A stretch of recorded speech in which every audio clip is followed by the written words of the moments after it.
Hey everybody, before I get started, I just want to mention a couple of ways that you can engage with me on a more personal level. I have a few avenues set up and I keep focusing on one, and I figured why don't I make a short little video talking about all of them real quick before we get into these episodes. So first thing, Patreon. There's a link in the episode description and every episode description to the Patreon, as well as a video on the feed called Major Announcement that has all the details of what each tier offers and how much they cost. I implore you to check that out. I offer a lot of cool shit for my patrons. Second thing, the Discord channel. There's also a Discord link in the episode description and in every episode description. I have multiple channels set up there for each show that I'm covering, and it's a great way to just engage with me. I have a channel set up for MMA talk as well. I'm a big MMA fan, so if you're an MMA fan, you can check that out as well. There's a link to the Discord in the episode description. And then lastly, the Facebook and Twitter. Social media. Follow me on there. I post news on there. When I say news, I mean like, hey, I'm stopping covering this show. Hey, I'm starting covering this show. Let me know what you think about this. I do live watches of things on Facebook where like I'll check in and say I'm watching so-and-so show, and then I'll like live comment while I'm watching it, and that'll be cool if maybe you watch that show too and you want to watch along with me, or you're watching it later and you will see my thoughts, which are usually pretty entertaining because I'm usually pretty high when I'm writing them. So check out all those links in each episode description, and let's talk about this episode. Peace. One mic, one mic. Yeah. All I need is one mic. One mic. Yeah. All I need is one mic. One mic. One mic. Hey everybody, welcome back to One Mic, where I watch shit so you don't have to. And today I'm here to talk about the pink episode of Netflix's Kaleidoscope entitled 6 Months After the Heist.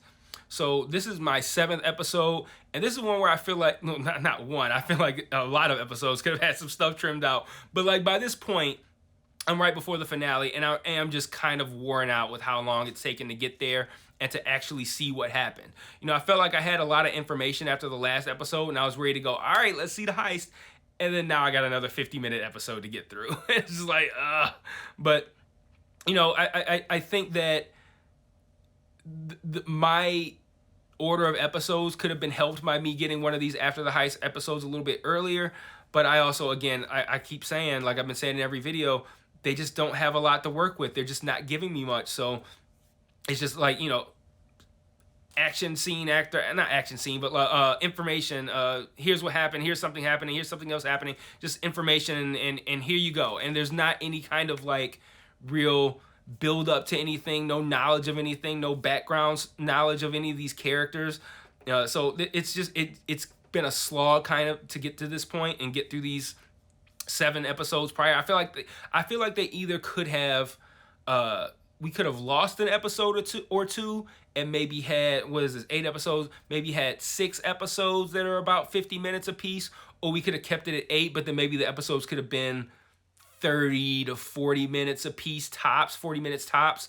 I don't know. It feels like there's just way more here than there needs to be. And I think that's because everything that's here is here to service the gimmick and not to service the plot or to service the characters or anything like that, the relationships, none of that stuff. It's just here to make sure that the gimmick works. But anyway, we see in this episode, Leo is struggling really hard with his Parkinson's, and it's wild to see how much his Parkinson's progressed in 6 months, when it progressed 0.00% in the first 7 years, and now it's progressed to the point where it looks like he doesn't even have much more time left to live after only 6 months. But Abbasi seems to be in charge now of this investigation, presumably since he's responsible for locking Roger up over whatever it is that she found in his safe. We do find out that he's locked up, but everyone else is still at large. The big news in this episode for us is finding out that Bob is still alive. But what I've been saying this whole video series, right? I wonder how that works if I get this episode before the previous one. Like, that felt like a big reveal to me. Like, oh man, Bob's still alive. But if I get this episode first, it's just Bob post heist. It doesn't mean anything. Then I watch the episode, the red episode, the one I watched before this one, and I hear Ava go, Bob's dead. I saw him. And I'll be like, well, I just saw him 6 months from now in the pink episode, and he's very much alive. So either Ava's lying or there's something else going on. But I mean, I was wondering regardless if Ava was lying. But again, like, this felt like a reveal, like, oh shit, Bob's alive. But it's not a reveal if you don't get the episode where Ava says that he died prior to this one. But I don't know if this was meant to be a reveal. So it's like, I don't know. It's weird. I think it was kind of meant to be a reveal, I don't know. It feels like a strange coincidence that anytime I get kind of a big reveal, the information that I needed for it to be a big reveal, I got in the previous episode. Like, I wonder if they pair certain episodes together. Like, it might be randomized, but red is always going to be before. What is this one? Pink. Green is always going to be before yellow. Something like that. Yeah. Anyway, Bob can't talk, thank God. He has some scar on his neck, and he uses this text to voice app in order to communicate through his phone. He gives somebody headphones. He put the headphones on, and the app tells him whatever it is that Bob has to say. He visits Roger, and he basically offers to help him get revenge in exchange for some money. Roger says he'll give him $20K to kill Leo. Bob hires a crew, and the first funny gag of this episode happens here, but not just that. The first funny gag of the whole series, and again, it's funny. This is my second to last episode. Like, if you got this episode first, you might be like, "Man, this show's about to be a riot." But all the humor has failed to land for me up until this point. But the first funny gag of the episode happens here when Bob's text-to-voice app reads the amount that the bonds are worth, and it's like, instead of like, he didn't type in $7 billion, and the text-to-voice app is like 70000, and it just keeps going. I thought that was a really good gag. But Bob ends up killing the guy that Ava was using to fence everyone's stolen merchandise, and then he also gets the address that Ava and Leo are currently at. Stan and Judy are in South Carolina, and they're barely getting by. They're fleecing rich people with cheap wine. Stan tries to sell the bracelet that Bob gave Judy, but the guy who he tries to sell it to at the pawn shop, I guess he like looked it up or something, and he sees that it's stolen. He trips on not an alarm because nothing happens, but Stan catches onto this and leaves. But now Abasi is on her way to South Carolina because she knows now that Stan is there. Bob and his crew arrive at Ava and Leo's house, and easily the best gag of the whole series, this whole series that has tried and failed miserably to be funny, easily the best gag of this whole series is how many guns Ava has hidden in her house. Like, just in this scene alone, we see a paper towel holder gun and a refrigerator magnet gun. But Bob ends up knocking out Ava, and another funny moment happens when he's questioning her, when he's using his text-to-voice app to ask her questions, and an ad starts playing in the middle of it. Like, all those were really good gags. I don't know why they waited so long to actually be funny successfully, but that's what happens. But he finds another 100 million guns around Ava's place. That's another great scene too, just watching him walk around and collect guns from like random places that are just hidden in like knife holders and all the cabinets, all these different places. But after Bob takes a hatchet to the shoulder from the aunt / TT nanny, I think they call her nanny at this point. I think at some point Ava describes her as a nanny that she had back in, where did they say she was from? Because it's not Mexico. Because I think Bob says Mexico. Argentina, I think they said she was from. But after he takes a hatchet to the shoulder from the auntie, she contacts Leo. Leo comes in, and he claims to call Stan. He says, like, his number is in Ava's little black book. All the names are coded. See, Porky, because he works with Ham at a deli.